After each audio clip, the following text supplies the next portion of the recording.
नमस्कार। प्रारब्ध पर आप सभी का स्वागत है। मैं अवनीश, हमारे साथ हैं ज्योतिर्मय से हरिमोहन जी, प्रारब्ध के हमारे नियमित अतिथि। आइए सबसे पहले स्वागत कर लेते हैं हरिमोहन जी का। हरिमोहन जी, बहुत बहुत स्वागत है। नमस्कार। नमस्कार साहब। नमस्कार भैया, थैंक यू, आपने बुलाया। जी दर्शकों, आइए लेके चलते हैं आपको दिल्ली। दिल्ली राष्ट्रीय राजधानी, हालांकि इस समय सारे विश्व की निगाहें प्रयागराज उत्तर प्रदेश के महाकुंभ आयोजन में लगी हैं, लेकिन लोकतंत्र के भी छोटे छोटे उत्सव लगातार चलते रहते हैं। ये हमारे भारत के स्वस्थ लोकतंत्र की पहचान है। और दिल्ली विधानसभा चुनाव लोकतंत्र का एक छोटा त्योहार ही सही, लेकिन उस बहाने हम जरा कुंभ से आपको लेके चलेंगे दिल्ली। दिल्ली में केजरीवाल अपने तीसरे, और या कहे टेक्निकली अगर 13 उनकी जो है छोटी सी एक 40 दिन के ज्यादा वाली सरकार गिन लें, तो अब वो अपने चौथे टर्म के लिए टेक्निकली चुनाव के मैदान में है। वो दिल्ली की जनता जिसने भर भर के, हालांकि पहली बार तो भर के नहीं दिया, लेकिन कांग्रेस ने वो रिक्त भर दिया। और आज कांग्रेस खुद पछता रही है या नहीं पछता रही है, वो क्या हो रहा है वो कांग्रेस और आप जाने। लेकिन दूसरी बार दिल्ली की जनता ने केजरीवाल को भर के वोट दिया। तीसरी बार केजरीवाल को दिल्ली की जनता ने भर के वोट दिया। लेकिन कहते हैं ना, एक घड़ा होता है, वो घड़ा भरता रहता है। केजरीवाल नाम का घड़ा, जिसको भरने की जिम्मेदार खुद दिल्ली की जनता और दिल्ली के मतदाता रहे, क्या वो दिल्ली जिसने केजरीवाल का घड़ा भरा अब खुद हाथ में झाड़ू उल्टी तरफ से पकड़ के उसी घड़े को फोड़ने पर उतारू है? क्या केजरीवाल अब पूरी तरीके से एक्सपोज हो चुके हैं? क्या उनकी नेगेटिव पॉलिटिक्स पूरी तरीके से एक्सपोज हो चुकी है? हरिमोहन जी से अगले 20-25 मिनट में हम यही बात करेंगे। हरिमोहन जी, जो कुछ भी मैंने कहा, क्या कहेंगे आप? भैया थैंक यू, आपने बहुत इंपॉर्टेंट क्वेश्चन पूछा है। लेकिन आप ये कह रहे हैं कि दिल्ली में केजरीवाल ने जो पाप किया, दिल्ली की जनता ने उसमें साथ दिया, या दिल्ली की जनता भी उस पाप में भागीदार हो रही है? आपका मुझे जो सवाल समझ में आया, अगर मैं गलत हूं तो ठीक कीजिएगा। लेकिन अगर मैं यही सवाल है और मैं समझ पा रहा हूं, तो मेरा मानना यह है कि असलियत में दिल्ली की जनता के साथ खेल हुआ। खेल, और वो जो खेल था, उस खेल में दिल्ली की जनता से अनजाने में ही केजरीवाल के उस झूठ पर, उस तांडव पर, या यूं कहें उस ढोंग पर ठप्पा लगवा दिया, सहमति दिखा दी। और जनता संभवतः सामान्यतः ऐसी ही होती है। जनता का एक वर्ग ऐसा मिलेगा, देखिए जनता में मोटे तौर पर, मैं यूं नहीं कह रहा कि बहुत ज्यादा मैं बारीकी से जा रहा हूं, बहुत सारे फैक्टर्स होते हैं जिनके बिहाफ पर वोट पड़ते हैं। उनमें से एक फैक्टर, अगर मैं अपने उदाहरण भी देखूं, तो मैं अपने हमारे मोहल्ले के अंदर एक बंदा था, वो कट्टर मोदी विरोधी, मतलब 2 गली छोड़ के एक बंदा कट्टर मोदी विरोधी। तो मैं वैसे ही बातचीत वगैरह कर रहा था उससे। मैंने कहा क्या चक्कर है? और ये बात है लगभग 19 के इलेक्शन से पहले की, 20 से इलेक्शन से पहले की। 19 में बीजेपी आ चुकी थी और 20 से इलेक्शन से पहले की। हमने उससे कहा, मतलब क्या समस्या आ रही है कि केजरीवाल चोर है, उचक्का है, लुटेरा है, कुछ भी। कहता भाई मुझे उससे कोई फर्क नहीं पड़ता। मेरे घर के बाहर तो ये देख रहा है ढक्कन सीवर का, ये सीवर का ढक्कन मैं बीजेपी वालों को 50 बार बोल बोल के मर चुका हूं कि भैया ये चेंज करवा दो। बीजेपी वाले हाँ तो करते हैं, चेंज नहीं करते। मैंने आम आदमी पार्टी वाले को कहा, एक बार फोन किया और वो तुरंत आके, सुबह फोन किया, शाम को चेंज करके चले गए। हालांकि उसके बाद मैंने बीजेपी वालों से भी पूछा, मैंने कहा सालो ये बीजेपी मतलब तुम्हारा ये ढक्कन वक्कन क्या था? है भाई सारा काम तो करवा दिया था, एक प्रोसेस में टाइम लगता तो है भाई। उस ढक्कन की वो कही, हमने कंप्लेंट करी, कुछ भी करी, 15-20 दिन, 15-20 दिन लग जाते हैं। और कुछ चीजें, प्रॉब्लम ये है कि मतलब राज्य में इनकी सरकार, विधानसभा इनकी है, और कुछ चीजों की परमिशन जो है वो एमसीडी को भी इनसे लेनी पड़ती है। अब बाय चांस की बात है कि इसने गुस्से में आम आदमी पार्टी को फोन किया और शाम को वो ढक्कन लग गया। अब उसमें हमारे सर पे जूते पड़ गए और क्रेडिट उसको चला गया। अब उसमें, लेकिन उस ढक्कन को ना बदलवाने का जिम्मेदार मोदी था।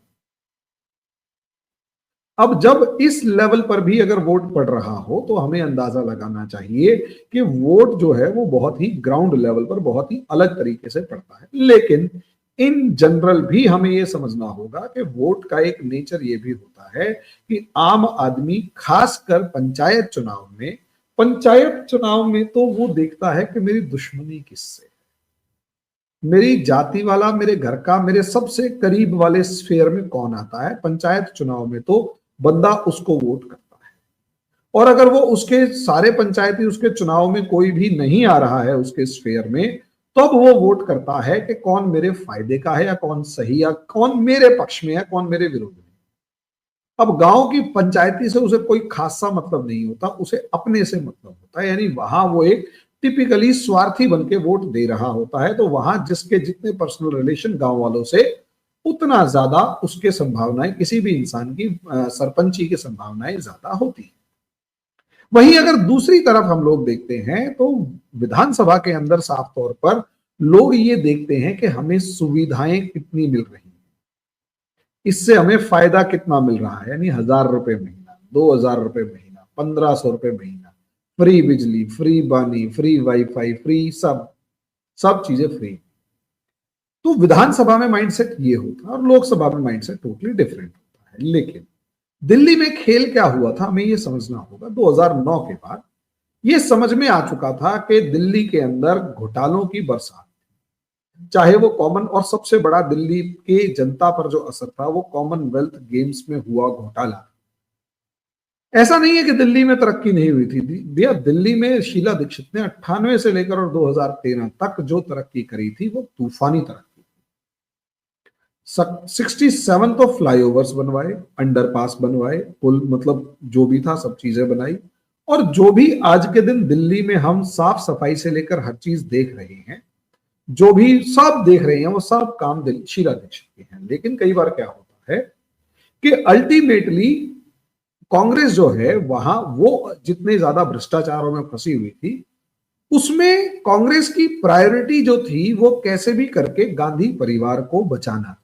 मेरा ऐसा मानना है कि शीला दीक्षित की दिल्ली में बलि चढ़ती है और कॉमनवेल्थ गेम का घोटाले का जो ठीकरा है सुरेश कलमाड़ी की जगह अगर शीला दीक्षित पे फोड़ दिया जाता है, तो कहीं ना कहीं सुरेश कलमाड़ी और सुरेश कलमाड़ी के पीछे खड़ा हुआ गांधी परिवार बच जाए। एयर, मतलब जो एविएशन घोटाला हुआ था उसमें वो प्रफुल्ल पटेल की जगह कांग्रेस सरकार का उसका ठीकरा भी अगर कांग्रेस से फूट रहा था, तो वो मामला भी कैसे ना कैसे करके इधर उधर कर दो ताकि कांग्रेस में गांधी परिवार बच जाए। मेरा ऐसा मानना है कि 2009 से लेकर 2014 के बीच में जितने भी घोटाले निकल कर आए, उन सबकी आंच डायरेक्टली या इनडायरेक्टली गांधी परिवार तक पहुंच रही थी। क्योंकि वो तो प्रधानमंत्री ने भी कहा था कि मोदी जी ने भी कहा था कि 2009 वाले प्रधानमंत्री जो हैं वो तो रेनकोट पहन के नहा रहे, बाथरूम में बारिश में रेनकोट पहन के खड़े हुए थे, सारे भीग रहे थे, वो नहीं भीग रहे थे।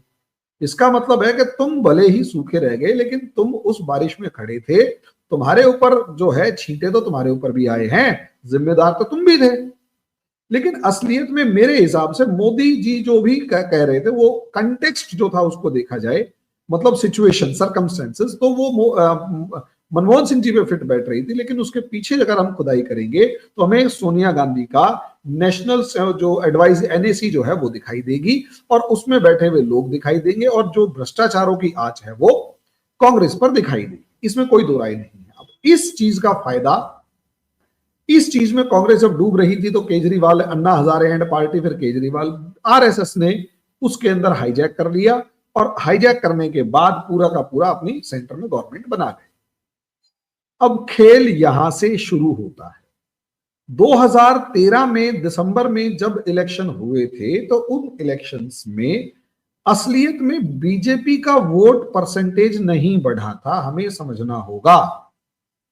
आप शीला दीक्षित 1998 से लेकर 2013 के बीच में जितने भी चुनाव हुए, 98, उसके बाद 2003, 2008 और उसके बाद 2013, सभी जगह पर बीजेपी का जो वोट बैंक था वो लगभग 35-33, 40% था। और 2013 के चुनाव के अंदर भी बीजेपी का जो वोट बैंक था वो 35-33% के आसपास था, 33% आसपास था।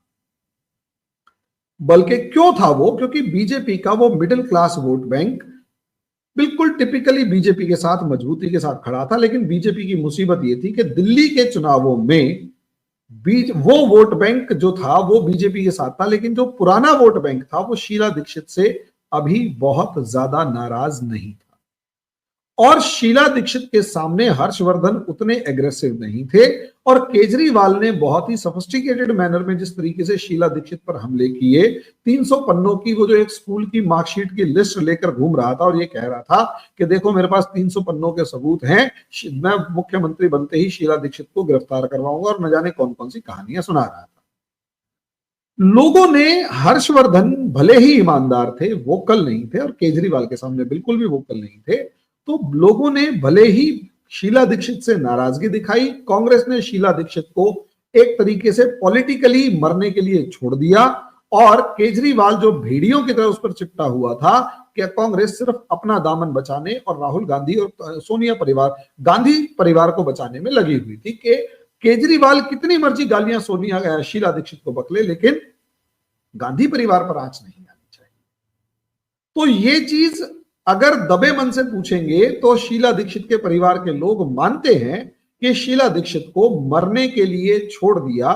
यहां तक कि उनकी बेटी की भी कहानियां जो आती हैं वो इतनी दुखदायक हैं कि 15 साल एक लेडी मुख्यमंत्री रही और मरी जब वो बड़ी पीड़ा के अंदर मरी, क्योंकि उनके साथ जो धोखा किया गया था, जो समस्याएं आई थी उनकी बेटी के साथ, उनके परिवार के साथ, वो एक बहुत ही दुखद घटना है, वो हम यहां डिस्कस नहीं कर सकते। और उस दुख की घड़ी के अंदर कांग्रेस ने उन्हें छोड़ दिया। लेकिन फिर भी अगर आप देखते हैं तो कांग्रेस, शीला दीक्षित के टाइम पर कांग्रेस को हमेशा 45% के आसपास वोट पड़ता था। कुछ वोट जो है वो जेडीयू से लेकर बाकी सभी पार्टियों को पड़ जाता, थोड़ा बहुत, और कहीं ना कहीं मामला सेटल रहता था। अगर आप 2013 के चुनाव देखते हो तो एक डिवाइड, वोट का डिवीजन क्रिएट हुआ। 16% वोट कांग्रेस को पड़े और 28 सीटें, मतलब कुछ 22% वोट जो है वो केजरीवाल को। ये बड़ा इंपॉर्टेंट था, यानी वोट बैंक जो डिवाइड हुआ वो कांग्रेस का डिवाइड हुआ, बीजेपी का नहीं हुआ। बीजेपी का कुछ परसेंट वोटर था जो कि मतलब स्विंग वोट था, जो राष्ट्रवाद के नाम पर तो बीजेपी के साथ खड़ा था, लेकिन दिल्ली विधानसभा में वो शीला दीक्षित को वोट करता था।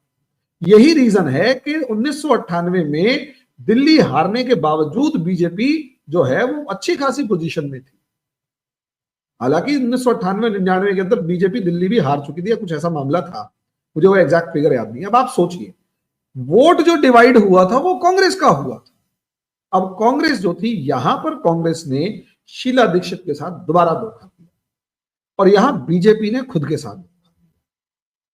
भैया, जब केजरीवाल वहां से इस्तीफा देके भाग चुका था और केजरीवाल की अति नेगेटिविटी थी, अति नेगेटिविटी, तो बीजेपी चाहती थी कि अगर कैसे भी करके इस केजरीवाल की बकैती के चलते अगर दिल्ली के इलेक्शन थोड़े से लेट कर दिए जाएं तो केजरीवाल जो बेवकूफी कर चुका है इसे थोड़ा सा टाइम मिल जाएगा, ये रिकवर कर जाएगा। अभी का दिल्ली वालों को गुस्सा है। बीजेपी के पास उस टाइम पर गोल्डन अपॉर्चुनिटी थी कि बीजेपी लोकसभा इलेक्शंस के साथ ही दिल्ली के चुनाव करवा लेती, और अगर दिल्ली के चुनाव तुरंत हो जाते, और जो हो भी जाते, क्योंकि फरवरी में ये इस्तीफा देके भाग चुका था, जनवरी के अंदर लगा लीजिए, भाग चुका था, मई में चुनाव थे, हो सकते, मई में नहीं तो वो महाराष्ट्र हरियाणा वाले चुनाव जो इकट्ठे होते थे उनके साथ करवाए जा सकते। लेकिन बीजेपी की स्ट्रेटेजी अलग थी, वो ये कहते हैं नहीं, हमें कांग्रेस को खत्म करना है। स्ट्रेटेजी समझिए कि हमें कांग्रेस को खत्म करना है, इसलिए केजरीवाल को टाइम दो दोबारा खड़े होने का। नहीं हरिमोहन जी, इसमें समझने वाली कोई बात ही नहीं है। प्रधानमंत्री का लगातार ये पब्लिक डिस्कोर्स में नारा रहा है, और भाजपा का नारा रहा है, नरेंद्र मोदी अमित शाह की भाजपा का नारा रहा है, कांग्रेस मुक्त भारत। तो इसमें कुछ समझने वाली अंतर्निहित बात ही नहीं है जी। अब उसमें उस राजनीति को थोड़ा सा अगर दोनों दिमाग लगाएं हम लोग, तो वहां पता लगता है कि कांग्रेस ने भी गेम खेली थी। कांग्रेस कहती है कुछ भी हो जाए बीजेपी नहीं जीतनी चाहिए। बीजेपी थी वो कांग्रेस को खत्म करने के लिए लड़ रही थी कि इसे खत्म करना है दिल्ली से, और कांग्रेस जो थी वो कहती है कि बीजेपी नहीं आनी चाहिए दिल्ली में, चाहे कोई भी आ जाए, यानी केजरीवाल आ जाए। दोनों की राजनीति ने मिलकर इस महाधूर्त व्यक्ति को जिताने का सारा प्रबंध किया। भैया मैं एक लाइन और जो मुंह में अटकी हुई है कि बीजेपी ने केजरीवाल को दिया समय कि तू मजे से समय ले और कांग्रेस को खत्म कर, और कांग्रेस कहती है मेरा सारा वोट बैंक तू ले ले, मेरा सारा काडर तू ले ले और तू बीजेपी को हरा। अब मामला जो था वो आपको समझ में आएगा कि अल्टीमेटली कहां जा रहा है। दोनों आपस में केजरीवाल को जिताने में लगे हुए थे। अब दिल्ली में इन्होंने उस राजनीति के चलते भस्मासुर पैदा कर लिया।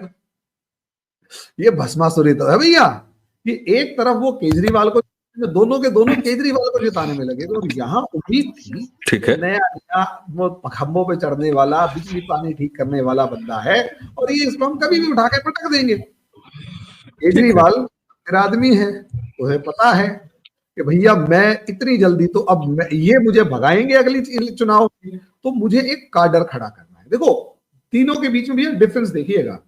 मैं वोट बैंक के आधार पर कह रहा हूं कि एक वोट बैंक के आधार पर क्या कहा जा रहा है, वोट बैंक का एक आधार ये है कि भाई सीधी सी बात ये है कि मतलब 2015 में जो वोट पड़ा, सोचकर देखिए माइंड ब्लोइंग वोट था, दिमाग खराब कर देने वाला वोट था 2015 में। 2015 में अगर हम वोट बैंक उठाकर देखते हैं तो केजरीवाल को लगभग 56% वोट पड़ा है। क्यों? ठीक है, कहती है अपने सारे वोटर्स को कहती है भैया तुम केजरीवाल को वोट देंगे। बिल्कुल ठीक है।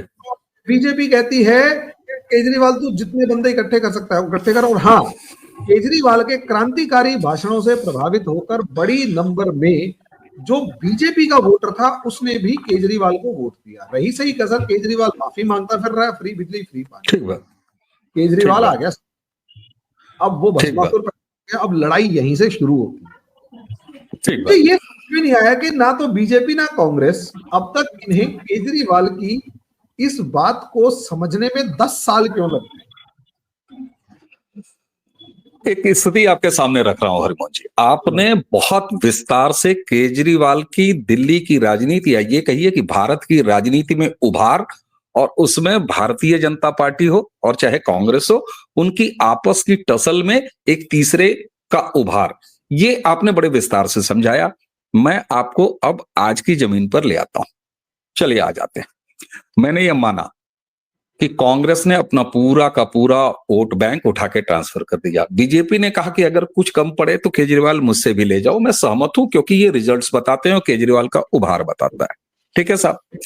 भाजपा, आपने कहा कि कांग्रेस, तो वो मैंने पहले ही कहा घोषित नारा है कांग्रेस मुक्त भारत, और प्रधानमंत्री नरेंद्र मोदी की एक शैली है राजनीति की, वो कोई भी काम छोटे समय के लिए नहीं करते, वो उस कार्यक्रमों को लंबा लेके चलते हैं। जो आदमी 14 में शपथ ले रहा है और 24 की परिकल्पना कर रहा है, 44 के कार्यक्रम बना रहा है, तो निश्चित तौर पर कांग्रेस मुक्त भारत भी वो अगले 125 साल के लिए सोच सकते हैं। ये नरेंद्र मोदी की स्टाइल ऑफ फंक्शनिंग को देखते हुए भरोसा किया जा सकता है। मैं आज की जमीन पर ले आता हूं आपको। आज वही कांग्रेस अरविंद केजरीवाल के सामने एक एक सीट पर खड़ी है, एक एक सीट पर खड़ी है। भारतीय जनता पार्टी वहीं खड़ी है। इसके ठीक पिछला विधानसभा चुनाव की अगर आप गणित देख लीजिए तो जिस अरविंद केजरीवाल की पार्टी को इतना विराट बहुमत मिला, लेकिन अगर वोटों का अंतर देखिएगा तो सारा खेल 2,60,000 या 65,000 वोटों का रहा भारतीय जनता पार्टी और अरविंद केजरीवाल के बीच में। अब सीन में आ चुकी है कांग्रेस। मैं कहता हूं कांग्रेस को उठकटवा पार्टी ही मान लें। क्या कांग्रेस की औकात दिल्ली के चुनाव में ये जो 2.5 लाख का अंतर है जो पिछली बार रहा, बीजेपी को मिले कुल वोट और केजरीवाल को मिले कुल वोट, उसको काटने की स्थिति में नहीं है, उस अंतर को पाटने की स्थिति में नहीं है। क्योंकि केजरीवाल के उभार पर, उसके इतिहास पर तो बात हुई, आज हम वर्तमान में बात कर रहे हैं। तो ऐसे में 2 चीजों का जवाब दीजिएगा। ये 2.5 लाख का जो बहुत थिन मार्जिन है, इसको पाटने में कितनी शक्ति लगेगी? दूसरा, कांग्रेस सामने खड़ी है, क्यों खड़ी है? क्या ये एक फ्रेंडली स्थिति है? क्योंकि एक तीसरी स्थिति की कल्पना मैं कर रहा हूं। मान लीजिए अरविंद केजरीवाल को 30, 35, 40 सीट, 30, 35, 32 सीट मिलती है, 36 सीट मिलती है, 4, 5, 6 सीट, 8 सीट कांग्रेस को मिल जाती है। मैं चलिए वर्स्ट सिचुएशन मानता हूं, मैं बीजेपी को बिल्कुल 60 से ऊपर सीटें नहीं दिलवा रहा हूं, बिल्कुल नहीं दिलवाऊंगा। क्योंकि दिल्ली का खंडित जनादेश अगर हम आगे देखें कि चलिए मान लीजिए तीनों पार्टियां हैं और खंडित जनादेश, ऐसे में क्या कांग्रेस जानबूझ के सामने एक तीसरा फ्रंट बन के लड़ रही है कि आगे चल के रिश्ते फिर से बहाल हो जाएं? और यही वजह है कि राहुल गांधी ने तमाम चीजों पर हमला किया, लेकिन केजरीवाल पर पर्सनल अटैक नहीं कर रहे हैं। तो मेरी 3 बातों का आप जरा सा अगले पार्ट में जवाब दे दीजिए कि साहब 2.5 लाख बीजेपी और आपके अंतर पाटा नहीं जा सकता, इतना कठिन है। दूसरा, कांग्रेस ने तीसरा फ्रंट खोल दिया, क्यों खोल दिया? चौथा, क्या ठगी गई दिल्ली की जनता, जिसे आपने कहा कि ठगी गई, अब तिबारा ठगने के लिए तैयार बैठी है? स्थितियों में कहीं कोई परिवर्तन है? केजरीवाल का वर्तमान क्या है? देखिए भैया, इसका आपके सवाल का जवाब ही उसी डिस्कशन के अगले बिंदु में है। 2019 तक इनमें से किसी को समझ में नहीं आया करें क्या। आप जो कह रहे हैं ना, राहुल गांधी इस समय पर केजरीवाल पर पर्सनल हमले नहीं कर रहे, बिल्कुल सही कह रहे हैं। लेकिन जब राहुल गांधी ये कहते हैं कि कास्ट सेंसस के मामले में मेरे को केजरीवाल ने समर्थन नहीं दिया, इसका मतलब राहुल गांधी दलित समाज को समझाने की कोशिश कर रही है, या आरक्षण से जो फायदा लेने वाला समाज है उसको समझाने की कोशिश कर रहे हैं कि देखो केजरीवाल तुम्हारे आरक्षण के खिलाफ है। और जब राहुल गांधी आरक्षण के मामले में केजरीवाल के समर्थन मतलब विरोध कर रहे हैं, या केजरीवाल के जो वोटर हैं उनको अपनी तरफ लाने की कोशिश कर रहे हैं, तो इसका मतलब ये है कि केजरीवाल के वोट बैंक पर सेंध लगाने की कोशिश की जा रही है। और जब तक हम ये नहीं समझे, मतलब हम ये क्या कहानी है इसके पीछे की, या तो हम ये कहें कि केवल 2.5 लाख वोट, लेकिन मुझे ऐसा लगता है वो 2.5 लाख वोट दिल्ली के कुल जनसंख्या का 10% है, और दिल्ली की वोट करने वाली जनसंख्या का 15 से 20% है। भैया बहुत बड़ा अंतर होता है किसी भी जगह पर 20% वोट, ये हमें देखना होगा।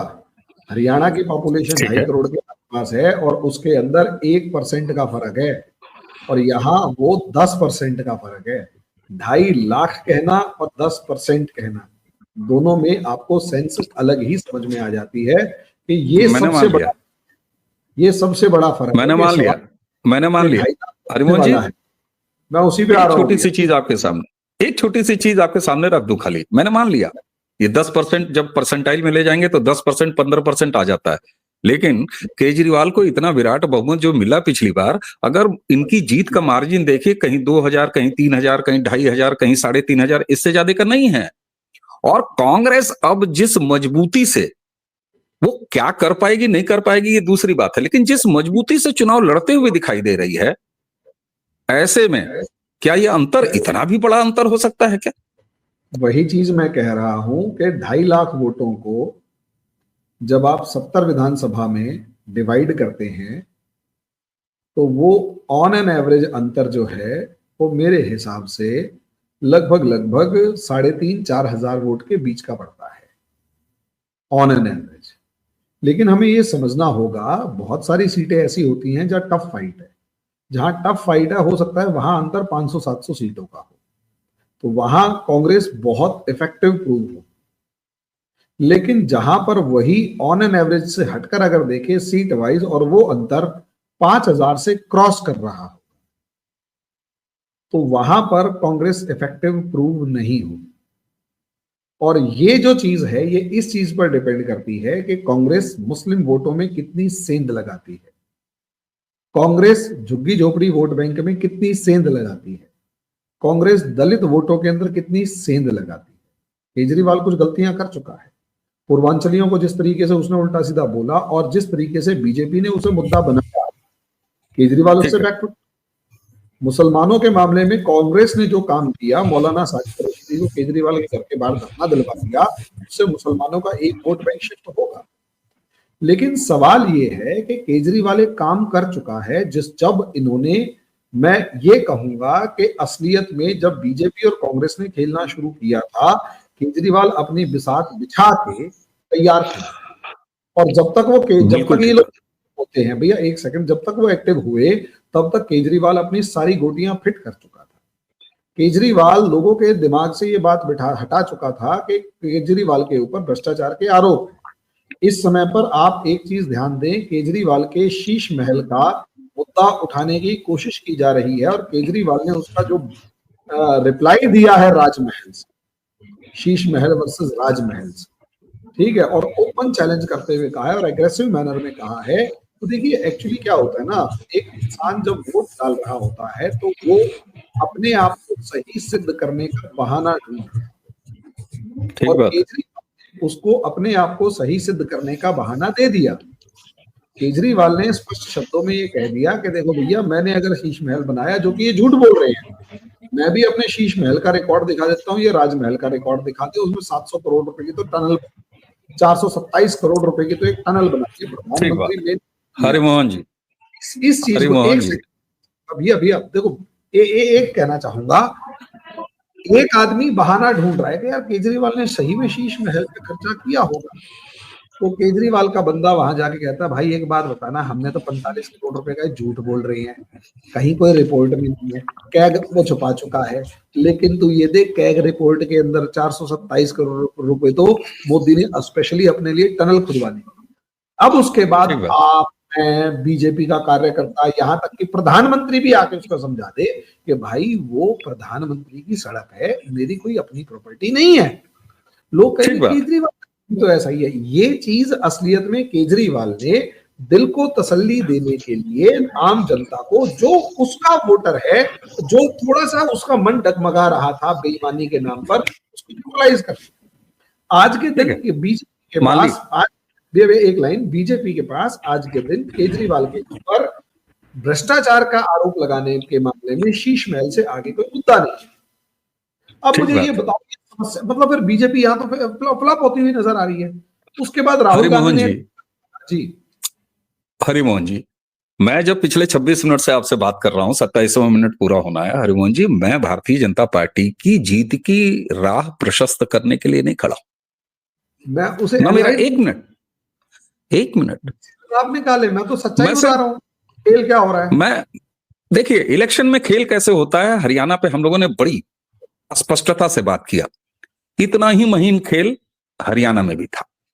और जिन 2 से 2.5 लाख वोटों की मैं बात कर रहा हूं ना, जो मार्जिन था, 40,000 वोट तो अकेले एक कैंडिडेट लेके आया था, तो 2,40,000 में से 40,000 माइनस कर दो, अब बचा 2 लाख, पौने 2 लाख वोट। एक चीज और, दूसरी चीज, जिस देश के प्रधानमंत्री, जिसको इस देश ने 2014 से इस देश की बागडोर दी है, वो हल्दी कहां से खाता है, वो नमक कहां से खाते हैं, वो चावल और दाल कहां से खाते हैं, इस देश के करप्टतम लोगों ने वो सवाल भी पूछ लिया है, गिरोहबाजों ने वो सवाल भी पूछ लिया। और शुरुआत मैंने जो की थी कि क्या दिल्ली की जनता, जिसने अरविंद केजरीवाल के पाप का घड़ा भरने में अपनी सहभागिता दी है, तो अगर मेरी बात वहीं से, आपके अंतिम कमेंट का जवाब, हम यहां जवाब नहीं दे रहे, लेकिन ये बात वहीं आके मैच होती है हरिमोहन जी, कि फिर क्या दिल्ली के मतदाता की समझ ही इतनी है कि उसे शराब घोटाला भूल गया, एक बोतल पर एक बोतल भूल गया?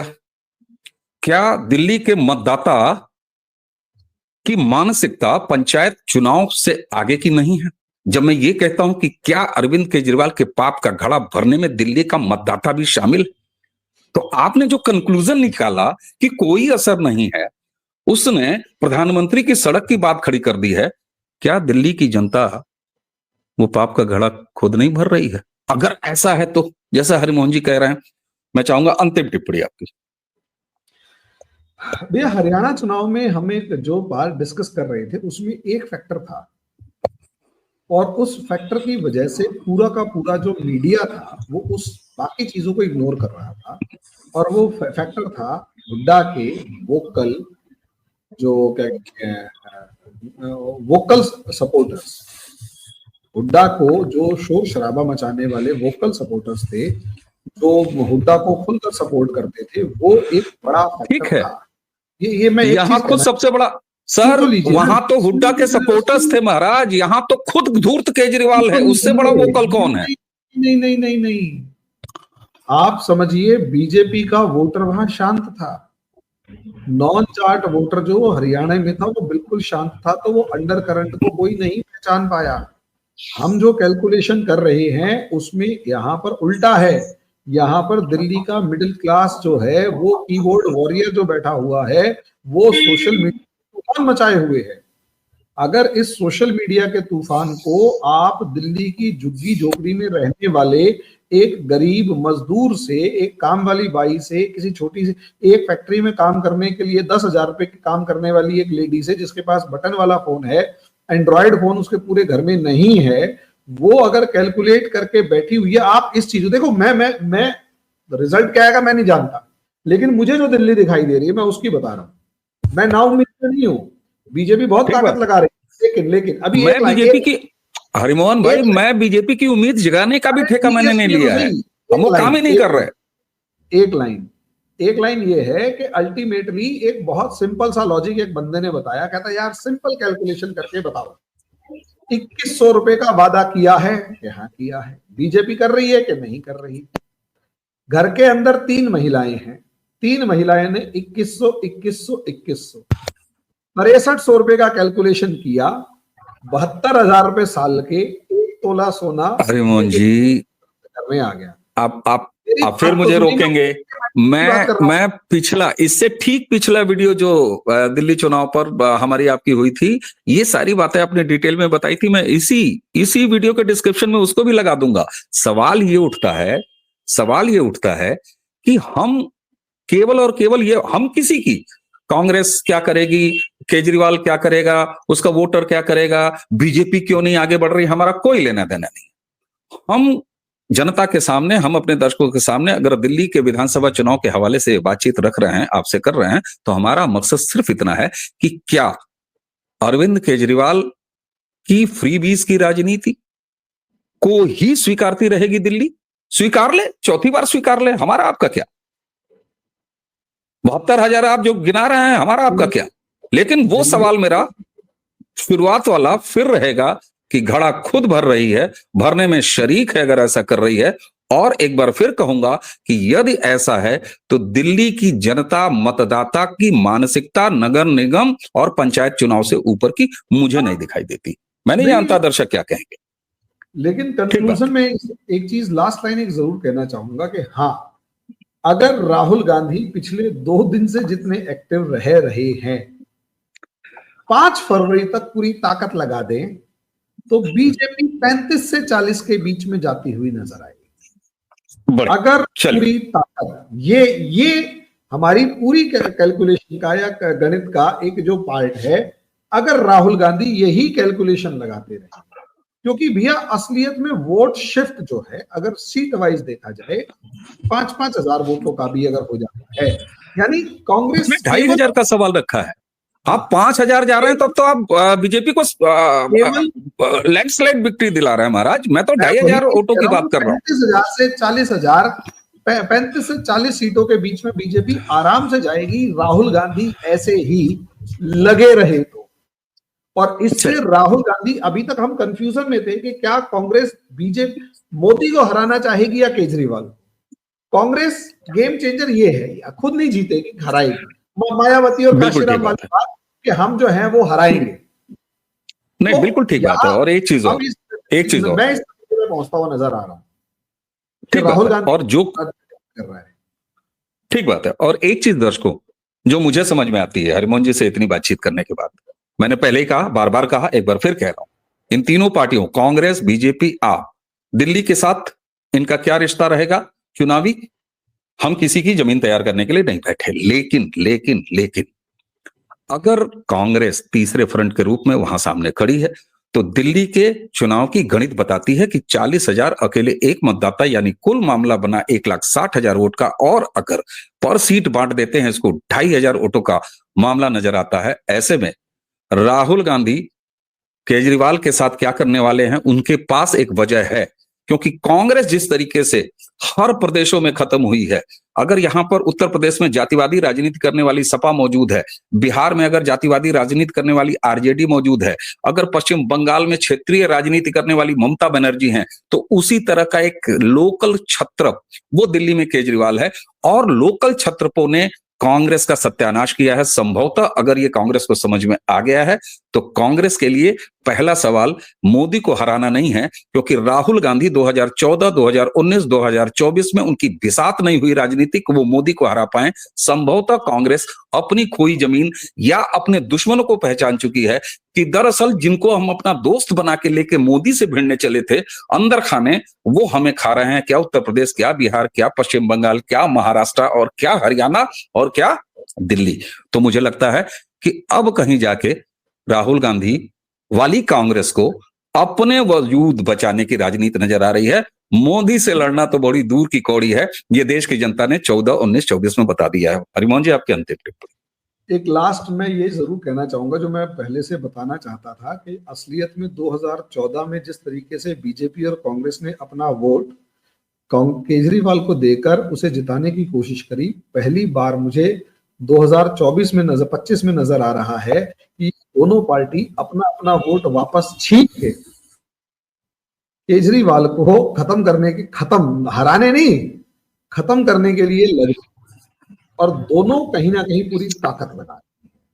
ये उनकी अपनी राजनीति है, लेकिन ये उनकी अपनी राजनीति हो सकती है हरिमोहन जी, लेकिन मैं जो इसमें समझ रहा हूं, भारतीय जनता, और आपने जिस तरीके से कई बार दोहराया कि राहुल गांधी मोदी को, साहब दिल्ली का इलेक्शन मोदी का इलेक्शन नहीं है, विधानसभा का इलेक्शन मोदी का इलेक्शन नहीं है, लेकिन मोदी वो नेता हैं जिनके लिए कारपोरेटर का इलेक्शन भी उनकी पार्टी का इलेक्शन होता है, जिनके लिए पंचायत का इलेक्शन भी उनकी पार्टी का इलेक्शन होता है। इसलिए राहुल गांधी ने तो बाद में रैली की होगी, आपदा वाले मोदी इससे पहले दिल्ली में रैली कर चुके हैं।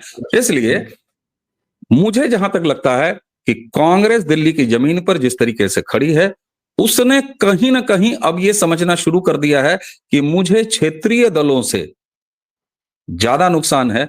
बीजेपी से जब लड़ना होगा तब लड़ लेंगे, मोदी से लड़ने का सपना इंडी गठबंधन को तोड़ने की कीमत पर अगर कांग्रेस ने आगे किया है, तो मैं कम से कम अब राहुल गांधी को पहली बार यह कहूंगा कि समझदारी वाली राजनीति कर रहे हैं, एक से ककहरा गिन रहे हैं और क्षेत्रीय पार्टियों से अपने वोट बैंक को बचा रहे हैं। मुसलमानों को साथ लाना इसी बात की कवायद है, चाहे उत्तर प्रदेश हो और चाहे महाराष्ट्र रहा हो, चाहे कहीं भी रहा हो। हरिमोहन जी, हमने किसी को जिताया नहीं, हमने किसी को हराया नहीं, हमने किसी का साथ नहीं दिया, हमने किसी को खंगाला नहीं, लेकिन एक बात तो सही है, आ रहे हैं केजरीवाल, तिहाड़ के गेट के दोनों तरफ लगे पोस्टर बता रहे हैं कि अंतिम पता और आखिरी पता अरविंद केजरीवाल का कहां होने वाला है। हरिमोहन जी, आपने हमें समय दिया, आपका बहुत बहुत धन्यवाद। दर्शकों, इसी के साथ हमें और हरिमोहन जी को दोनों को आज्ञा दीजिए। नमस्कार, प्रणाम।